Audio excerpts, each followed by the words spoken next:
Hi guys, how's it? No background for this breakdown video. I had some technical difficulties, as you guys have seen a little bit. I need to get a new PC is what I need to do. But game and 22-21, the Springboks barely squeak one by, and I figure for those of you who are overseas, I will teach you some Native American vernacular. So Native Americans, meaning Indians, Native Americans in America, they have a lot of like little sayings they have. One is skoden, which means let's go. Studis, let's do this. And a really, really good one, and one of my personal favorites, is the word shit ass. It's kind of like a dumb call or a, piss call. It's just kind of like one of those things that you just say to somebody that's just stupid. And in my opinion, if I had to describe the playing of my Springboks today, I would use the word shit ass. So we'll go ahead and break it down. We'll talk about the scores. We'll talk about some news and notes. You guys kind of give me your opinion underneath the video, as you guys always seem to do. I do enjoy the banter with you guys because, well, that's why I keep doing this. I want people to talk about this game. And I want people to continue to talk about this game of rugby, not just this game in particular. I would like to put this at the back of my mind. I had this last year too. Wins are not supposed to make you feel like shit. This one was a shit win. So we'll go ahead and start off. First note, I want to go ahead and bring up the lackluster attendance at Emirates Airline Ellis Park, man. I do know I have a lot of followers overseas who told me that it is in a bad neighborhood and the parking situation sucks, and I get that. And I also get that, not everybody has a shit ton of rand just laying around to go to games, and I understand that. But a bit of lackluster, attendance there. But as we go into the national anthem, you get the cameras panning, children's choir doing the national anthem with a bit of drum and bass in the background, and I get just goosebumps as the camera pans and you see Brian, Victor, and Boks. I'm thinking about it right now, just because, man, that 07 team was solid. We'll go ahead and get into this game, and just talk about the score, like I said. So, from kickoff, Carreras kicks it to start the game off. Grant Williams goes up to catch it, and Juan Cruz Malaya, he kicks, and Juan Cruz Malaya just lays him out. And this is like 6 seconds into the game. He is knocked out cold, like lifeless. Come on off the clerk, they bring him on a stretcher. Luckily, later in the game, we did see him on the sideline, so obviously it was nothing that required a hospital visit, probably just a head knock. He'll probably be out for a couple of weeks. I'm not done with him. I want to see more of him playing. He has been absolutely electric when he has come onto the pitch in relief. He deserves a start. Probably not next weekend. I'd probably start him against Wales in a couple of weeks. Let him do his thing. Let him earn his spot. So de Klerk comes in. It's 2 minutes into the game. Offside penalty leads to advantage for Los Pumas because we restart on our end. Because there was no, they said it was incidental, it was an accident, etc., etc. And Santiago Carreras nails it right through, and it's 3-0 2 minutes into the game. 7 minutes later, penalty on the Boks for not rolling away Kurtley Arenza, the guilty party. And Carreras elects to kick again. It's now 6-0 9 minutes into this game. Not starting out where we need to start out at. 11th minute, so 2 minutes later, 2 penalties on the Pumas, an offside penalty and an off-the-feet penalty. Libok does elect to kick right in front. It's 6-3. At this point, we're noticing, one of my people on the live was like, is the ball covered in oil? The handling issues plagued us this entire game.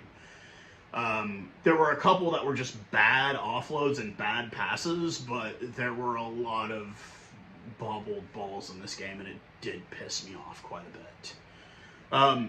18th minute in, Etzebeth from LaRue. LaRue, the assist machine there. It was we were on advantage for an offside penalty on the Pumas. He does go across our captain from 2 weeks ago. Libok does miss a little to the right, but it is 8-6. 26th minute in, Dialende off a line out, not typically what you're used to seeing, because it's usually Malcolm Marks off those lineouts that gets us the tries. But he ends up, they get them all going, he joins them all, he gets it, he crosses, he bounces the ball up, and we have taken a decent lead at 15-6 at this point. Libok does convert. 37th minute, Dialende gets another penalty, gets a penalty, and Carreras elects to kick, and it is now 15-9. Now, at the 40th minute, looks like Curtly Arenza out wide, but you go back and you watch the replay, and his foot is clearly across the touchline. So we go to half at 15-9. Come back a few minutes late. Sorry, guys, for either we're live. I did kind of lag a little bit. I had to go move my car, and I had to use the bathroom to get something to drink. And at the 47th minute, a penalty for not releasing on the Springboks, and Carreras elects to kick but does miss. He's 3 of 4 on the day so far. 52nd minute, man. Pumas 8 phases deep on the try line. I mean, you know, driving. Kitsov is able to draw the penalty from Tetas Chaparro for not releasing, and he pulls our butts out of the fire. 7 minutes later, a penalty off the line out by the Springboks. Carreras elects to kick again. He does miss once again. So he is now, at this point, 3 of 5 on the day for kicking. 68th minute, finally, it took enough games. Manny Libok,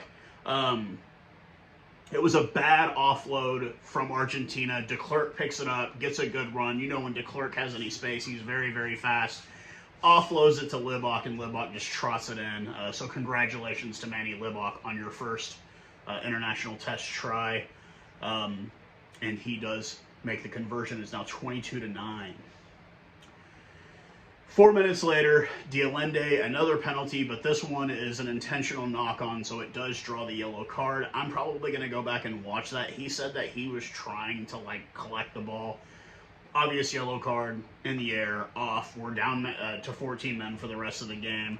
A bit disappointed on that one. 74th minute, after 13 phases, Moroni offloads it to Mateo Carreras, and he crosses, and the other Carreras misses again. So it's now 22-14.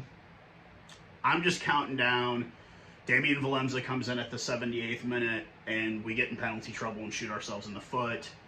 82nd minute, Bertrano, after 10-plus phases, gets it across. Carreras does convert, and the final is 22-21.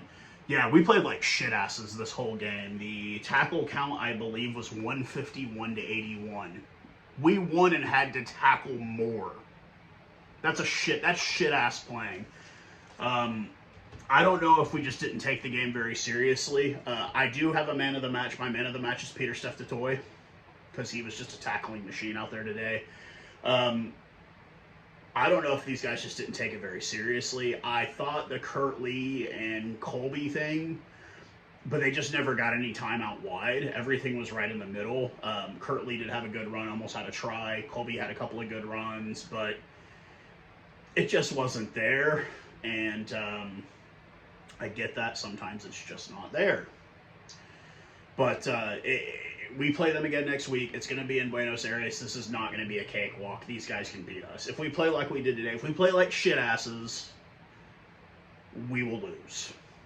Point blank. Yeah, this was the handling errors and just not a real sense of anybody really trying to make anything major happen. I will tip my hat. Libok, you have cemented yourself as a number 10. You're not our starter. I'd still give it to Pollard over you. I feel like you're a bit better of a kicker, but Pollard's just a lot better defensively, in my opinion. I might be wrong. Some of you guys might say you're wrong on that one. But it just, I felt like we should have gotten a little bit more magic. I had picked us to blow these guys out of the water, 40-13. I wanted us to do to them what the All Blacks did to the Wallabies today, and no, that we were never even really dominant in the game. I mean, we had bits and bright flashes and stuff like that, but we let them stay in this way too much, and it was because we were playing, once again, a shit ass. We weren't taking it seriously. If this had been the All Blacks, they would have put 60 points up on us. Easily. I tip my hat to Michael Chica. He knows how to keep you on your toes. They were doing lots of little like dummy plays and like really trickery on the lineouts, and it was keeping us on our toes. One more thing I have to say, Marvin Ory never needs to play again in that green and gold. We got John Klein. We've got RG Stamen off the bench. We've got Lou DeHager. We don't need to see Marvin Ory anymore. We just don't. He's just not there. And has he ever been there? I mean, I'm sure there's been flashes, but no, man. We've got 4 very capable men to play lock. We do not need Marvin Ory. Unless we're going to use him when we play Romania or something like that. No, we don't need to play him in any game. We're not going to have that in our pool. We've got 3 ranked teams in our pool. There's not going to be throwaway games. Every game is a must-win in the World Cup for us. We have arguably the tough... No, I would say not even arguably. We are in the toughest pool. You say, All Blacks and France, yeah, but they don't have 3 ranked teams in their pool. We have 3 ranked teams in our pool. High-ranked teams in our pool. And... yeah, man, like, nah, I'm good with, I don't need to see Marvin Ory play anymore. I mean, I'm sure he's a great dude, and he does well in super, in URC, not I want to say Super Rugby, but URC, but I'd be good. I don't need to see him anymore. Like, I just don't. He's not Elton Yankees, but, like, because I would use Elton Yankees still, because he still has bright flashes, but there's times where you just want to know what the hell the coaching staff is thinking. Marvin Ory just isn't there. He doesn't have that ferocity that our locks are known for. Is he serviceable? I bet he is, but I don't care anymore. I just don't want to see it. Front row did great. Obviously, Marks, Kitsoff, and Malherba. That is our bread and butter. That is our starting 3. Any important games, those 3 need to start. Because I think they kept it from getting any worse than it already was. I don't blame our forward pack for the scoreline. I blame our horrible handling issues with the ball in the back. We should have beaten these guys by so much, and we did not.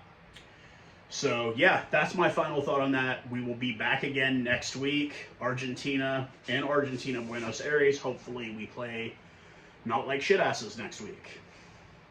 We'll see. We'll see how that goes. But, yeah, anybody that came out to my live, I do know I'm having issues. Like I said, I need to get a new laptop. It's just, this is not really meant to do this with it. And hopefully I'll be getting one of those pretty dang soon. But until next time, guys, man, I can't wait till another game. No cricket.